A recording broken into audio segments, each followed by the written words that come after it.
नमस्कार साथियों, एक्शन विचार न्यूज में आपका स्वागत है।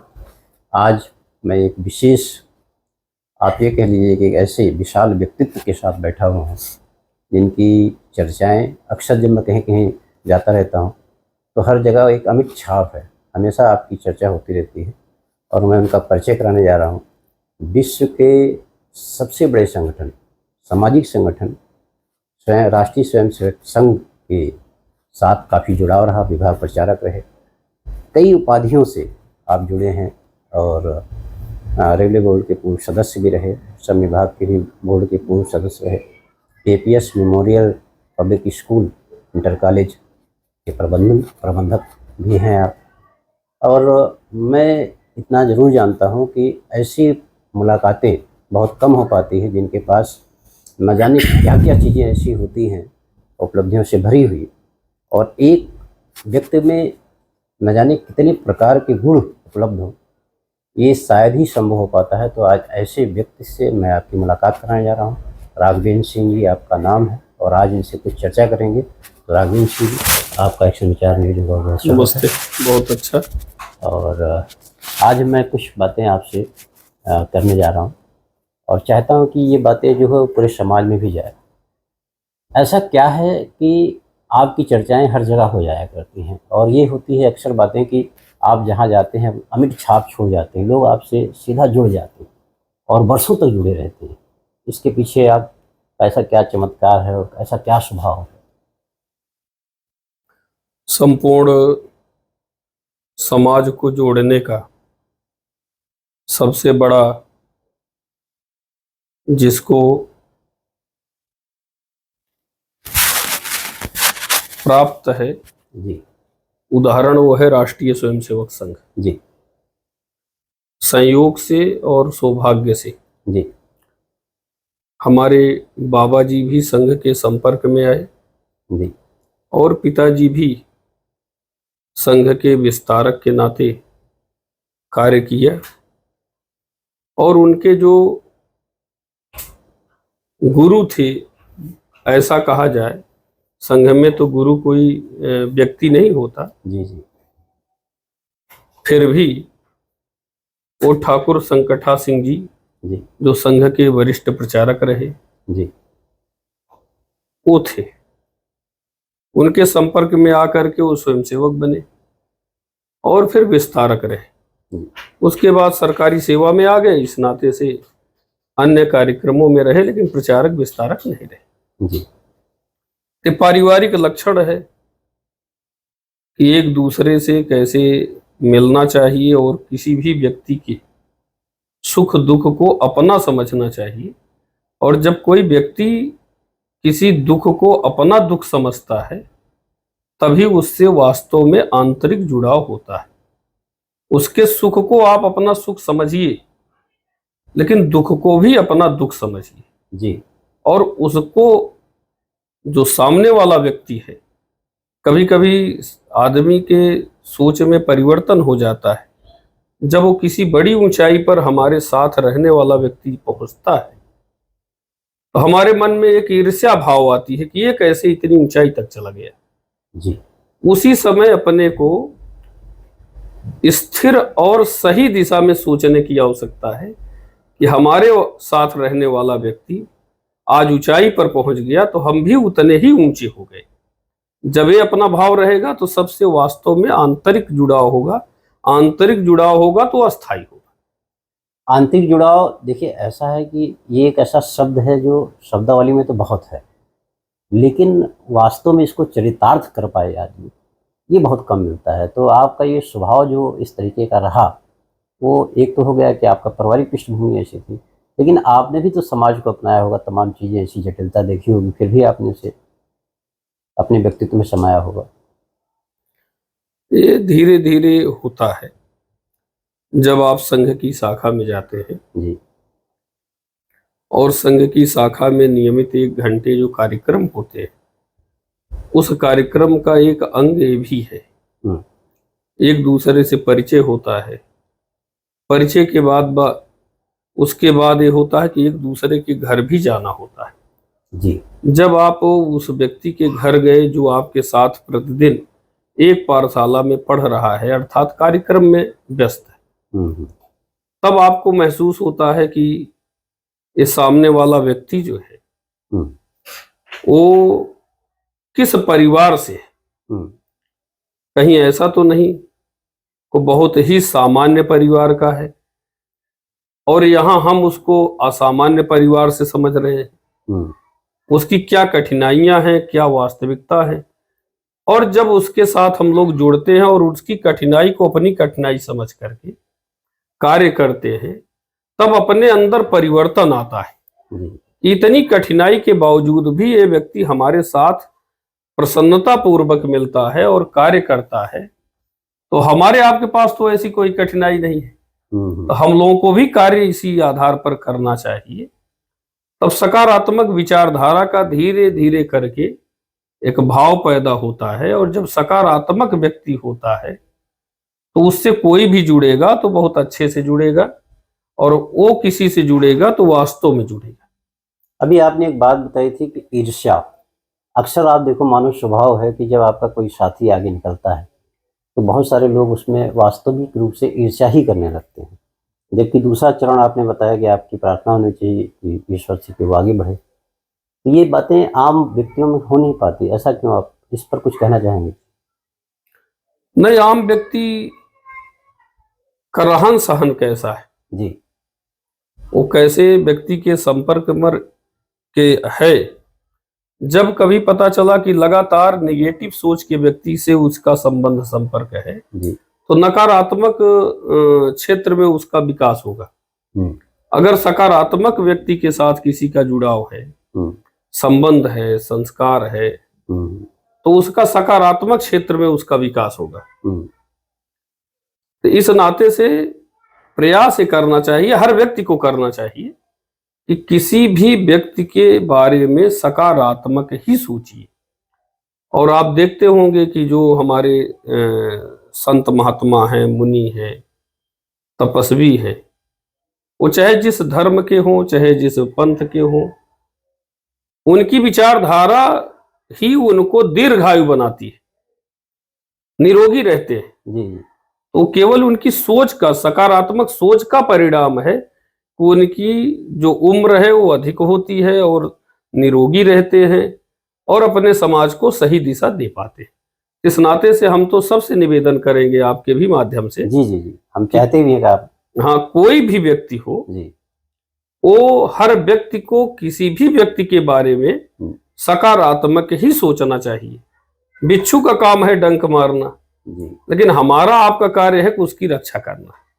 तो जब सुरक्षित होगा तो फिर डंक मार देगा, क्योंकि उसका स्वभाव है। हाँ, लेकिन अगर हम इतनी सकारात्मकता के साथ उसका संरक्षण करते हैं, उसको बचाते हैं, तो वास्तव में वही सकारात्मक भाव इसका मानना ये भी हो सकता है कि संगत जो होती है है। जी, वो व्यक्ति के व्यक्तित्व का निर्माण करती है। संगत ही व्यक्ति के व्यक्तित्व का निर्माण करती है, और हमारा तो सौभाग्य है कि मैं सही समय पे संघ का स्वयंसेवक बना, जी, संघ का प्रचारक रहा जी, लंबे समय तक, और उसमें जो कार्य करने का अनुभव प्राप्त हुआ, जो वहाँ सानिध्य प्राप्त हुआ, चाहे वो माननीय रज्जू भैया जी का सानिध्य प्राप्त हुआ हो, चाहे माननीय सुदर्शन जी का सानिध्य प्राप्त हुआ हो, चाहे माननीय मोहन भागवत जी का हुआ हो, और उसके उस श्रृंखला से जुड़े हुए तमाम ऐसे प्रचारक आज बड़ी ऊंचाई पर हैं, और साथ में जिनके काम करने का प्रत्यक्ष अवसर मिला, चाहे वो माननीय अनिल जी हों और चाहे डॉक्टर किरण गोपाल जी हों, शिव नारायण जी हों, तो उसका सबका प्रभाव है कि जो सकारात्मकता हम लोगों के मन में आया, और वो बहुत हमसे जुड़े हुए लोग हैं जिनका भाव ये है कि वो सकारात्मक सोचते हैं, और उनसे जुड़ने वाला हर व्यक्ति सकारात्मक रहता है। उसी संगत का असर रहा कि आपके व्यक्तित्व पर कोई इस तरीके का कभी असर नहीं आया जो आम व्यक्तियों में बहुत जल्दी आ जाता है? नहीं, अब होता क्या है कि जैसे राजनीति से जुड़े हुए हम लोग व्यक्ति, जी, अब आप चर्चा जैसे कर रहे हैं, जी, तो एक समय ऐसा भी आया कि मैं 2017 में भी विधानसभा क्षेत्र गौरीगंज का चुनाव लड़ने के लिए पूरी तैयारी की है। मैं टिकट पाता, चुनाव जीत भी जाता। इसको हर व्यक्ति जानता है और सारे लोग जानते हैं। जाति समीकरण बना के उसमें हमको टिकट नहीं मिला और चुनाव वहां पे जिसको दिया गया टिकट वो चुनाव हार भी गया। फिर उसके बाद 2022 में भी हमने तैयारी वहीं से किया, मेहनत किया। फिर ऐसी परिस्थिति बनी कि समीकरण हमारे पक्ष में नहीं रहा और चुनाव जो है हमको टिकट भारतीय जनता पार्टी ने नहीं दिया और जिसको दिया वो फिर हार गया। और 2022 में हमारे पास प्रियंका जी का स्वयं फोन भी आया, बात हुई और उन्होंने कहा कि राघवेंद्र जी आपका टिकट कट गया, आप एक अच्छे कार्यकर्ता हैं। उसके पहले हमारी उनकी कभी बात नहीं हुई थी, लेकिन आप एक अच्छे व्यक्ति हैं, समाज के अच्छे चिंतक हैं, इस नाते से हमारी संवेदना आपके साथ है। हमने भी कहा कि नहीं ठीक है, आप हम लोगों के अभिभावक के नाते इतना चिंता की, इसके लिए हम भी अपने आप को सौभाग्यशाली समझते हैं। फिर उनके लोगों का प्रयास रहा कि आप आ जाइए, हम अपना टिकट चेंज कर देंगे, आप हमारी पार्टी से लड़ जाइए। हम कहे नहीं, मैं किसी विचारधारा से जुड़ा हुआ व्यक्ति हूं, केवल चुनाव लड़ना हमारा उद्देश्य नहीं है।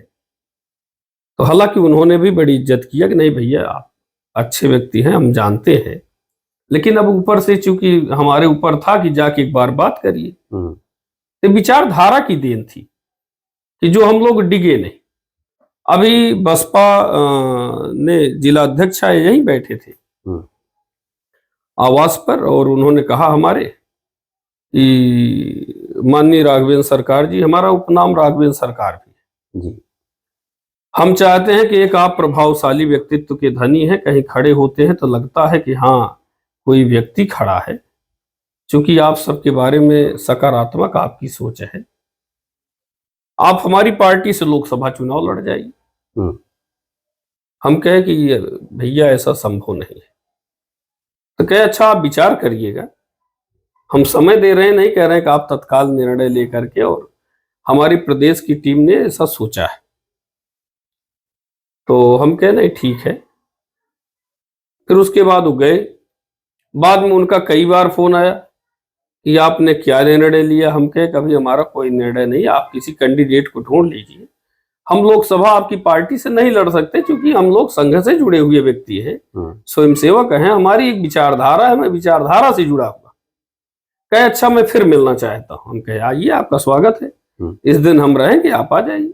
आए, फिर उस दिन फिर बैठे, बड़ी देर तक वार्ता हुई और उन्होंने बातचीत के दौरान ये आया कि नहीं आप लड़िए हमारी पार्टी से, आप अच्छा वोट आपका भी है जाति के नाते। चूंकि देखिए जातीय समीकरण उत्तर प्रदेश का चुनाव होता है या सोशल मीडिया पे सोशल इंजीनियरिंग पे जो चुनाव होता है पूरे देश में होता है। तो उनका यह था कि हमारी भी पार्टी का जो वोट है कैडर वो मिलेगा, आप ठाकुर जाति से क्षत्रिय वर्ग से बिलोंग करते हैं उसका भी वोट मिलेगा, एक अच्छी आपका वोट बैलेंस होगा, समीकरण बनेगा और जीत हार अलग बात है, आप लड़िए। तो हम कहे देखिए वो चाहे जो भी हो, हम आपकी पार्टी से लड़के जीत भी ले तब भी हम विचार नहीं कर सकते। इसलिए नहीं कर सकते कि हमारी विचारधारा दूसरी है, हमारा उद्देश्य दूसरा, हमारा उद्देश्य सांसद बनना, विधायक बनना नहीं है जी, हमारा उद्देश्य सेवा से जुड़ा हुआ है, हमारा उद्देश्य सेवा से जुड़ा हुआ है, समाज से जुड़ा हुआ है। हम लोग किसी एक उद्देश्य पर काम करने वाले लोग हैं। जब उनका निर्णय होगा तो देखा जाएगा। ये तो राजनीति का एक क्षेत्र बताया गया है, इस नाते से उस क्षेत्र में हम काम कर रहे हैं। और ऐसा नहीं कि टिकट कट गया, टिकट नहीं मिला या टिकट चाहिए, इसके लिए हम लोग काम कर रहे हैं। अपेक्षा एक अलग चीज है, हाँ, और सेवा भाव एक अलग चीज है। पेपर में भी निकल गया था, तमाम लोगों ने फोन किया, भैया बहुत अच्छा निर्णय लिए, क्या हुआ। हम कहे ऐसा निर्णय भैया लिए ही नहीं है। अब ये है कि वो आए थे, किसी ने देख लिया, मीडिया वाले हैं, उन्होंने पेपर में निकाल दिया, आपने उसका खंडन किया, खंडन किए। अच्छा, अभी एक चीज बड़ी मतलब भ्रमित स्थिति है, सोशल इंजीनियरिंग के नाम पे जो वास्तविक रूप से जो कार्यकर्ता हैं भाजपा में, आप यही कहिए भारतीय जनता पार्टी में कह लीजिए, तो सोशल इंजीनियरिंग नाम पे कई बार ऐसे पुराने कार्यकर्ताओं को वरीयता नहीं दी जाती, जो नए नए साथी आ जाते हैं उनको बहुत वरीयता दी जाती है। उससे जो एक नाराजगी फैल रही है, उस पर कुछ कहना चाहेंगे? अबे ऊपर बैठे जो हमारे बड़े पदाधिकारी हैं जी इस पर चिंतन अवश्य कर रहे होंगे। जी हमको लगता है कि जब ऐसी परिस्थिति आवे कि हम बहुत मजबूत हैं, जी जी तो हमारा ये अपना ओपिनियन है, किसी पार्टी और संगठन का तो अलग विषय है, जी तब अपनी विचारधारा से जुड़े हुए व्यक्ति को ही मजबूत करना चाहिए। जब हम अपनी विचारधारा के जुड़े हुए व्यक्ति को मजबूत करते हैं तो लंबे समय तक हमारी विचारधारा की जय होती है। जी और कोई इधर से आ गया, कोई उधर से आ गया और हमने अचानक उसको बढ़ा दिया तो बाद में वो फिर कहीं चले जाना है। इस नाते से वास्तव में नुकसान तो होता ही है। नहीं, और जब आपने अभी विचारधारा की बात की, आपको ऑफर हुआ, कांग्रेस से ऑफर हुआ, आपको बसपा से ऑफर हुआ, लेकिन विचारधारा अडिग थी, आप नहीं गए। नहीं तो मौके का लाभ लोग लेते हैं, और ऐसे ही मौके का लाभ लेकर लोग भाजपा में चले आए। तो जो मौके का लाभ लेकर भाजपा में चले आए, क्या वो भाजपा के लिए हमेशा रहेंगे समर्पित? नहीं, देखिए है क्या कि जो मौके से भाजपा पे आए तो वो कितना दिन रहेंगे उसको आप समझ सकते हैं। जी जैसे हम नाम नहीं लेंगे, अभी पिछला जो हमारा 2022 का विधानसभा का चुनाव था उसमें हमारे सरकार में कैबिनेट मंत्री रहे कई, वो फिर सपा में चले गए और फिर भारतीय जनता पार्टी की सरकार बनी तो फिर भाजपा में आ गए और फिर जो है उनको कैबिनेट मंत्री बना दिया गया। तो आगे कितने दिन रहेंगे ये कोई निश्चित थोड़ी है, लेकिन पार्टी का निर्णय है, संगठन का जो जैसा है, उस क्या परिस्थिति है, किस परिस्थिति में ऐसा निर्णय लिया जा रहा है, जी वो अलग विषय है। परिस्थितियां होती हैं कई बार, अपनों को इसीलिए माना जाता है कि तो अपने ही हैं, आगे इनको देख लिया जाएगा। हाँ, तो एक तो ये जो है ये अहम मुद्दा तो भाजपा में है ही है। अभी हम लोग जहाँ जहाँ जाते हैं इस तरह की चर्चाएं होती रहती हैं, लोग अपनी पीड़ा व्यक्त करते रहते हैं और उस पर बहुत नेता जो है उस पर कुछ कहने से बचते हैं। मूल कारण है कि पार्टी का जो निर्णय है उसके आगे उनको नतमस्तक होना है।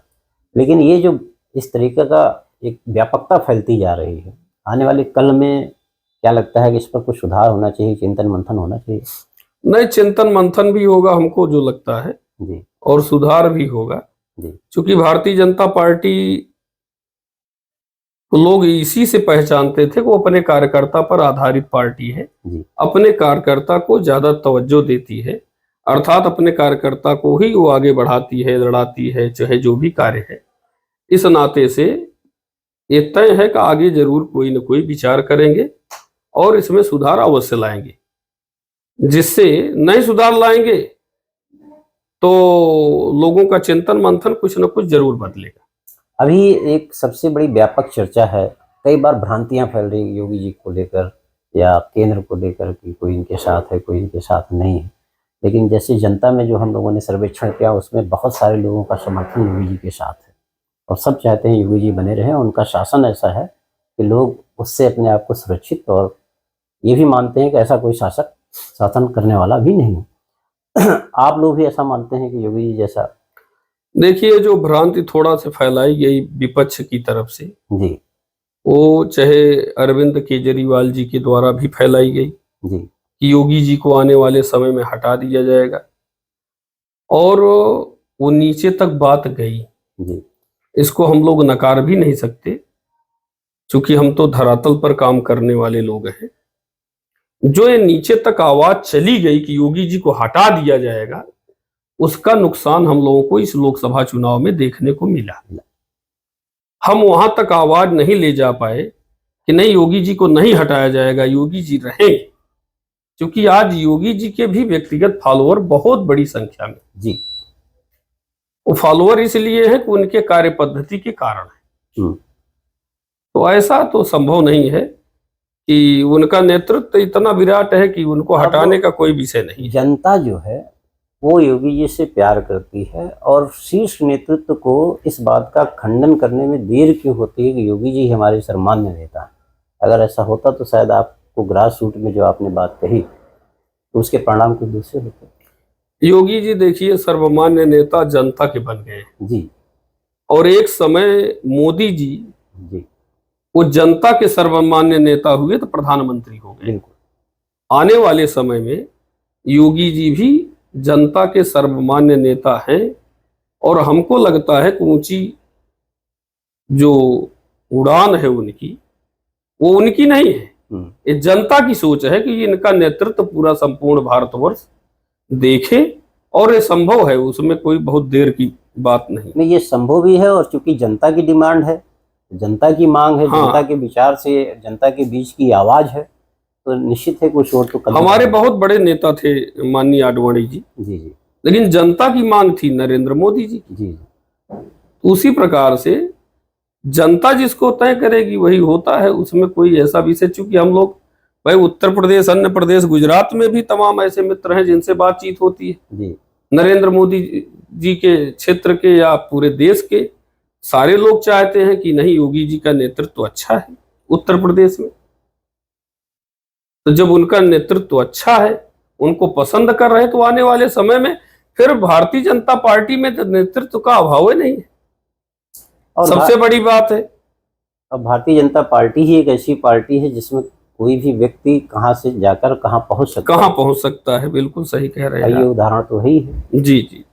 ऐसे में एक छोटी सी जो भ्रांति लोगों के बीच फैली हुई है कि अभी उपचुनाव होने वाला है, 10 सीटें हैं, और चूंकि अभी पीछे जो रिजल्ट आया लोकसभा को लेकर तो शायद उतना अच्छा नहीं रहा, तो इस पर कुछ कहना चाहेंगे कि इस बार उसको परिवर्तित किया जा सकता है? देखिए, जो उपचुनाव है उसमें 10 सीटों में 10 सीटें भारतीय जनता पार्टी जीतेगी। जो अभी हुआ है कि सीटें कुछ कम हुई हैं, और ये जो भ्रांति थी योगी जी को हटा दिया जाएगा, उनकी नहीं चलेगी और क्या होगा, वो भ्रांति समाप्त हो गई। योगी जी तो हटाया नहीं गया, और जब योगी जी को हटाया नहीं गया, उनका नेतृत्व तो लोग स्वीकार करने के लिए तैयार हैं, तो 10 की 10 सीटें जीतने के लिए तैयार हैं। और संविधान में जो ये बात थी कि संविधान बदल दिया जाएगा, आरक्षण बदल दिया जाएगा, ये जो भ्रांति फैलाई गई थी, हमको लगता है कि अब ग्रास रूट तक ये बातें पहुंचाने में शायद सफल हो चुके हैं, कैसा नहीं होगा? हाँ, ये सारी बातें हो गई हैं, सब लोग समझ रहे हैं कि न संविधान बदलेगा, हाँ, न देश बदलेगा, ऐसे जो सारी चीजें हैं। देखिए, है क्या कि कौन कितना किस बात को अपनी पहुंचाता किस स्तर से है, क्या जमीन पे तय करवा देता है। जैसे तमाम लोगों को तो पैसे का भी दे दिया गया था कि आप लीजिए और जाइएगा इस कार्ड को लेकर के, और आपको पैसा मिलना शुरू हो जाएगा ना। जी जी जी, 8,000 रुपये, 8,000 रुपया। अब उसको लिए सब बैठे हैं, क्योंकि मैं चंदौली लोकसभा में उस समय लगा था, तो इस नाते से, और मैं शिवपुर और अजगरा विधानसभा का पालक अधिकारी भी था। हालांकि शिवपुर विधानसभा में भी, जबकि वहीं के कैंडिडेट थे जो वर्तमान में वहां के सांसद हुए, 11,000 वोट से अपने ही क्षेत्र में वो हार गए, जहां से वो मंत्री थे, जहां से वो विधायक थे। और अजगरा विधानसभा में भी केवल 100 वोट से भारतीय जनता पार्टी वहां पराजित हुई, जबकि वहां से जो है बसपा का कैंडिडेट थे। तो इस नाते से ये सब अपने अपने क्षेत्रों में जाकर के बांट दिए थे, उल्टा सीधा भ्रमित करने का जो काम किए थे मतदाता को। अब वो लोगों को समझ में आ गया कि ये केवल बेवकूफ बनाए, और वो समय ऐसा होता है कि कौन अपनी किस बात को कितने जमीनी तक कितनी जल्दी पहुंचा सकता है। जी। तो पीछे का आदमी भूल जाता है, तो ऐसा नहीं कर पाएंगे। अभी आपके क्षेत्र का एक सवाल है कि ऐसा लगता है कि स्मृति जी के हारने के पीछे भी संविधान, आरक्षण जैसा कुछ मुद्दा यहाँ जो फैला, वो कारण रहा होगा? अब जो मुद्दा है पूरे देश में, प्रदेश में, वही मुद्दा यहाँ का भी है। जी जी, हाँ, और यही कारण रहा होगा, वरना तो यहाँ पर उन्होंने काम भी बहुत किया है। उन्होंने काम बहुत किया है। कांग्रेस ने एक, हमको जो लगता है कि उनका जो कैंडिडेट था जी, उन्होंने प्रचार करने में सफल भी हुए जी, कि हमारा कैंडिडेट वो ब्राह्मण वर्ग से बिलोंग करता है, ब्राह्मण जाति से बिलोंग करता है जी, जिससे 90 से 95% यहाँ के ब्राह्मण परिवार के लोग कनेक्ट हो गए। जहां सोशल इंजीनियरिंग की बात है, हमारे कैंडिडेट से यहाँ कोई जाति नहीं कनेक्ट हुई, विचारधारा कनेक्ट हुई। और जो वोट मिला वो विचारधारा का। विचारधारा का। और रहा सवाल विकास का, तो अभी जब हम रास्ते में आ रहे थे तो हमने देखा कि बाईपास वगैरह कई कई काम यहाँ पर हुए। विकास बहुत हुआ। स्मृति जी आई, देश की बड़ी नेता हैं, और उसके कारण से यहाँ केंद्रीय विद्यालय, सैनिक स्कूल, बाईपास, रोड, बिजली, पानी, सबकी भी व्यवस्था हुई। उन्होंने काम भी बहुत किया, दौड़ा भी बहुत किया। जितना उन्होंने दौड़ा है 10 वर्षों में शायद ही कोई सांसद दौड़ा किया हो। जी। उनके दौड़ भाग करने में कोई कमी नहीं है, उनके आने जाने में कोई कमी नहीं है। लेकिन जो हमने बताया कि उनसे जो कनेक्ट होने का विषय है, एक तो जातिवाद, वो हाँ, वो कहीं ना कहीं विचारधारा, बताया ना, विचारधारा का उनको वोट मिला।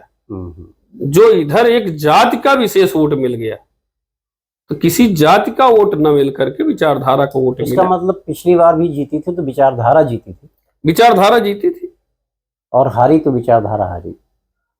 तो विचारधारा के कारण ही जीती थी। विचारधारा के लोग थे, उन्होंने वोट दिया। जी जी। इतना वोट मिला है, 4-4.25 लाख वोट मिले हैं, ऐसा नहीं है। हाँ, तो विचारधारा का वोट, विचारधारा के ही वोट है, क्योंकि वहाँ जाति समीकरण उनके पक्ष में नहीं था, विचारधारा का वोट नहीं। था। किसी, देखिए है क्या कि वो जिस जाति वर्ग के हैं, वो जाति वर्ग का यहाँ वोटे नहीं है। यहाँ कोई है ही नहीं। अगर जाति वर्ग देखा जाए तो कोई है ये नहीं है। जी जी। तो ये सारा का सारा वोट विचारधारा का, विचारधारा का है।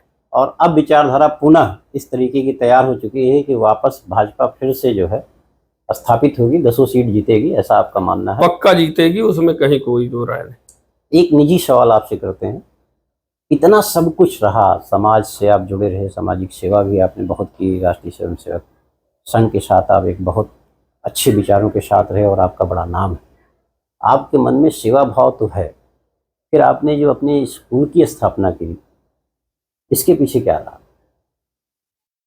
स्कूल से आशय है कि जिस विचारधारा के आप हैं, जी जी, अगर उस विचारधारा को आगे बढ़ाना है जी, सकारात्मकता आगे बढ़ाना है, और तो आपके द्वारा किया गया कार्य वो वास्तव में आगे बढ़ेगा। कोई नकारात्मक सोच का व्यक्ति किसी कार्य को करेगा तो उसकी उस कार्य में उसकी रुचि होगी और वो कार्य आगे बढ़ेगा। तो मन में एक भाव था, क्योंकि मैं काशी महानगर में भी रहा प्रचारक के नाते, काशी हिंदू विश्वविद्यालय भी आना जाना रहता था, संपूर्णानंद विश्वविद्यालय है, काशी विद्यापीठ है, और भी तमाम, अच्छा इलाहाबाद यूनिवर्सिटी से पढ़ाई लिखाई हुई। तो ये दिमाग में रहता था कि एक अच्छा विद्यालय हमारे द्वारा और हमारे क्षेत्र में स्थापित हो, जहां पर एक अच्छी शिक्षा, व्यवस्थित शिक्षा, और जातिपात, क्षेत्रवाद, व्यक्तिवाद से दूर होकर के राष्ट्रवाद पर काम कैसे हो, कि हम एक अच्छे वैज्ञानिक बने, हम एक अच्छे डॉक्टर कैसे बने, हम एक अच्छे आईएएस बने, आईपीएस बने, इस पर काम कैसे हो। तो जब इस विचारधारा से कोई कार्य किया जाएगा, तब आने वाली पीढ़ी हमारी वास्तव में ईमानदार पीढ़ी बनकर के तैयार होगी, तब एक अच्छे देश का नेतृत्व होगा। मतलब एक ऐसे पौध का निर्माण होगा जो वृक्ष बनेगा, तो समाज सेवा में उसकी शामिल रहेगा, देश में कुछ करने की भावना होगी, देश के प्रति उसकी जज्बा होगी, क्योंकि आपने यही सारी चीज़ें देने का प्रयास किया होगा। ऐसा ही रहा और आने वाला कल भी एक सुखद होगा। आपने एक नारा लिखा है, सपना वो नहीं होता, वो सपना वो नहीं है जो आप नींद में देखते हैं, सपना वो होता है जो आप वो सोने नहीं देता। ये आपका स्लोगन है। ये डॉक्टर एपीजे अब्दुल कलाम जी, जो हमारे निवर्तमान राष्ट्रपति रहे, जी, उनका स्लोगन है जी, कि हमको किसी स्वप्न को सोते हुए नहीं देखना चाहिए। जी, स्वप्न तो वो है कि जो हमको सोने न दे। जी। तो चूंकि उनकी बातों को मैं हर सभा में, जहां भी किसी विद्यालय में किसी भी कार्यक्रम में गया, इस बात को मैं अवश्य कहता हूं कि अगर आपको यात्रा कहां तक की तय करना है, जैसे हमको मान लीजिए लखनऊ तक जाना है, और लखनऊ की दूरी मैं जहां से यात्रा प्रारंभ कर रहा हूं वहां से 100 किलोमीटर, जी। तो हम अपना साधन ट्रेन या तो मोटरसाइकिल या तो कार तय करेंगे। लेकिन अगर 500-1000 किलोमीटर जाना है तो ट्रेन या तो फिर प्लेन का इस्तेमाल करेंगे। और पता चला कि हमको कई हजार किलोमीटर जाना है, तब भी हवाई जहाज का रास्ता इस्तेमाल करेंगे। तो हमको बनना क्या है? हमको डॉक्टर बनना है, कि IAS बनना है, कि IPS बनना है, कि इंजीनियर बनना है? तो उसको अपना तय करिए, उसके अनुसार आप अपनी यात्रा को आगे बढ़ाने के लिए साधन तय करिए, अर्थात उतनी मेहनत शुरू करिए, तब आप उसको प्राप्त कर पाएंगे। दोस्तों, ये आज एक्शन विचार न्यूज में आपसे जो चर्चा हुई, बहुत ही सकारात्मक चर्चा रही। और जो विद्यालय की बात हमने उठाई, वो इसलिए उठाई कि यहाँ से जो भी बच्चे पढ़ लिख कर आगे जाएंगे, निश्चित तौर पर वो अपनी बड़ी उपलब्धियों को छुएंगे। क्योंकि जो व्यक्ति यहाँ का संचालक है, उसके जन्म में, उसके भीतर मन में ये बात है कि हमें बहुत अच्छा करना है और बच्चों के संस्कार को डेवलप करना है। आप उसी से जुड़े रहे, समाज सेवा में आपका बड़ा योगदान है। और यहाँ से जो बच्चे भी जाएंगे, वो भी निश्चित तौर पर भारत के लिए कुछ ऐसे धरोहर होंगे जिनकी चर्चा हमेशा होती रहेगी। आपका एक्शन विचार न्यूज में आप सभी को बहुत बहुत धन्यवाद। और साथ में आपको भी हमको भी बड़ा अच्छा लगा कि आप जैसे व्यक्तित्व का सानिध्य प्राप्त हुआ इतने समय के लिए। बहुत बहुत धन्यवाद आपका।